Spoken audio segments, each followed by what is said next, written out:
नमस्कार, आप देख रहे हैं इंदौर फर्स्ट, आपके शहर और आपके आसपास घटित तमाम हलचलों की जानकारी और अहम खबरों के साथ मैं हूं दिव्या खोबरे। आइए जानते हैं खबरों को विस्तार से।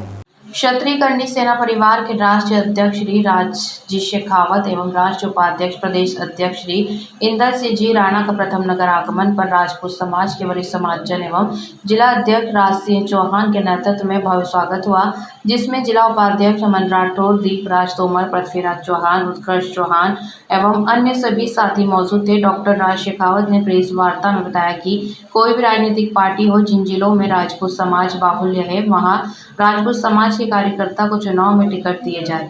उम्मीदवार कोई भी पार्टी से हो, उसे चुनाव जिताने की जिम्मेदारी क्षत्रिय कर्णी सेना परिवार की रहेगी।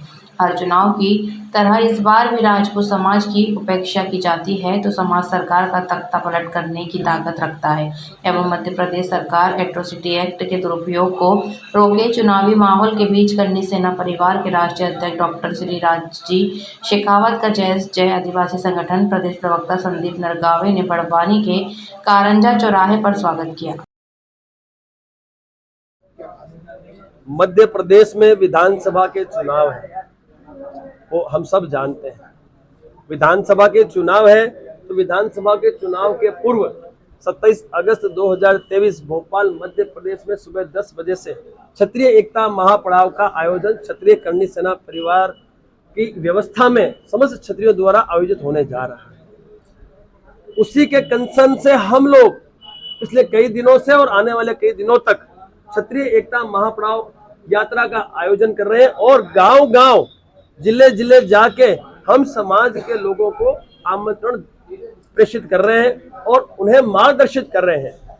हमारी जो मुख्य मांग है वो मुख्य मांग है विधानसभा जो आ रही है, विधानसभाओं के जो चुनाव है और जो चुनाव आ रहे हैं उन चुनावों में क्षत्रिय समाज की ज्यादा से ज्यादा भागीदारी राजनीतिक पार्टियां सुनिश्चित करें। उस मांग को लेके, उस मुख्य मांग को लेके हम लोग क्षत्रिय एकता महापड़ाव का आयोजन करने जा रहे हैं, शक्ति प्रदर्शन करने जा रहे हैं, ताकि ये राजनीतिक पार्टियां जो कहती आई है कि जातिगत समीकरण के आधार पर टिकटें बांटती आई है, इस बार क्षत्रिय समाज ने गांव-गांव जातिगत समीकरण का व्यवस्था कर दी है और हम आप लोगों के माध्यम से मौजूदा सरकार को और राजनीतिक पार्टियों से यही कहना चाहते हैं, अब की बार क्षत्रियों की सरकार, अब की बार क्षत्रियों की सरकार और अब की बार हमें 230 में से 100 विधानसभाओं में टिकटें चाहिए। हमने सर्वे किया है, इन 100 विधानसभाओं में भरपूर क्षत्रियों की संख्या है। तो हम मध्य प्रदेश के जो दौरे पे हैं उसका जो मुख्य उद्देश्य है वो है क्षत्रियों की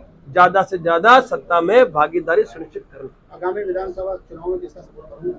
साहब, मैंने आपसे क्या कहा, सपोर्ट उसी का होगा, उसी राष्ट्रीय पार्टी का होगा, उसी राजनीतिक पार्टी का होगा जो राजनीतिक पार्टी मेरे समाज को ज्यादा से ज्यादा उम्मीदवारी देगी, जो मेरे समाज के लोगों को इन विधानसभाओं में ज्यादा से ज्यादा टिकट बांटेगी, उसी पार्टी को संपूर्ण समर्थन दिया जाएगा। हम वादा करते हैं उस पार्टी को कि निस्वार्थ भाव से हम हमारे खर्चे से प्रचार प्रसार करके भी हम हमारी उम्मीदवार को जिता के आपकी पार्टी को मजबूत बनाने की ताकत रखते हैं। तो इस बार हम उपेक्षा को सहन नहीं करेंगे और हम सब जानते हैं इस देश की अखंडता के लिए हम लोगों ने पूरा देश समर्पित किया और आज हमारी उपेक्षा हुई है, तो उस उपेक्षा का अब अंत लाना है और उसी दिशा में आगे बढ़ते हुए हम लोगों ने जातिगत समीकरण का आयोजन किया। हम जातिगत समीकरण हमने गांव-गांव स्थापित किया है। तो इस बार तो हम राजनीतिक पार्टियों से 100 टिकटें लेके और समाज प्रत्येक व्यक्ति मतदान करके और हमारे समाज के उम्मीदवार को विजयी बना के सत्ता में आसीन अवश्य करेगा। 18 साल भाजपा ने मध्य प्रदेश में राज किया है, आपको क्या कहूंगे इसको लेकर कि किस तरीके से कर्णी सेना का? राजनीतिक पार्टियों का काम ही है राज करना और वो राज करे, चाहे कांग्रेस राज करे, हमें किसी से कोई आपत्ति नहीं। हमें तो सिर्फ इतना ही इन राजनीतिक पार्टियों से कहना है कि अब राज क्षत्रिय समाज करेगा, वो चाहे भाजपा से करे चाहे कांग्रेस से करे। अब आने वाले विधानसभा चुनावों में जो पार्टियां हमारे समाज को ज्यादा से ज्यादा प्रभुत्व देगी उन पार्टियों का हम समर्थन भी करेंगे, खुलेआम समर्थन करेंगे और उनके लिए हम गांव-गांव प्रचार प्रसार भी करेंगे और मैक्सिमम क्षत्रियों को जिता के हम सत्ता में भेजेंगे।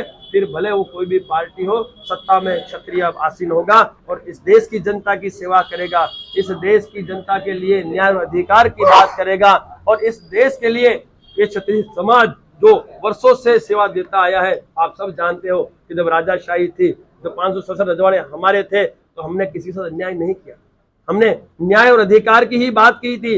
अब जनता से हम यही कहना चाहते हैं कि अब की बार क्षत्रियों की सरकार को आप मोहर लगाइए। और आप देखिए जिस तरह से योगी आदित्यनाथ जी उत्तर प्रदेश में अपना छात्र धर्म निभा रहे हैं, वैसे ही पूरे भारत देश में क्षत्रियों को यदि सत्ता का मौका मिलता है तो अपना छात्र धर्म बिल्कुल निभाएंगे। आजादी के बाद से अभी तक राजपूत समाज ने कितनी ग्रोथ करी है, शिक्षा को लेकर, स्वास्थ्य को लेकर और देश ये राजनीति के लेकर। बिल्कुल साहब, राजनीति को लेकर तो उपेक्षा होती ही है। शिक्षा में तो ग्रोथ काफी कर चुके हैं, लेकिन मैं एक ही लक्ष्य को लेकर चला हूँ। वो मेरा लक्ष्य है सत्ता। क्षत्रिय करणी सेना परिवार का मात्र और मात्र एक ही उद्देश्य, एक ही लक्ष्य है कि पूरे भारत देश में सत्ता में क्षत्रियों को ज्यादा से ज्यादा मैं भागीदार दिला सकूं। और आपको बताते हुए मुझे गर्व हो रहा है कि जो ये मैंने केसरिया धारण किया है, सफेद वस्त्र धारण किए, वो भी मेरा प्रण है कि जब तक मैं क्षत्रियों को पूरे भारत देश में सत्ता में स्थापित नहीं कर देता, जब तक इस लोकतंत्र के राज्य रजवाड़े जो कि विधानसभा, लोकसभा, ग्राम पंचायत, जिला पंचायत है, उनमें मेरे क्षत्रिय समाज को मैं स्थापित नहीं करता, जब तक मैं इन मेरे क्षत्रियों को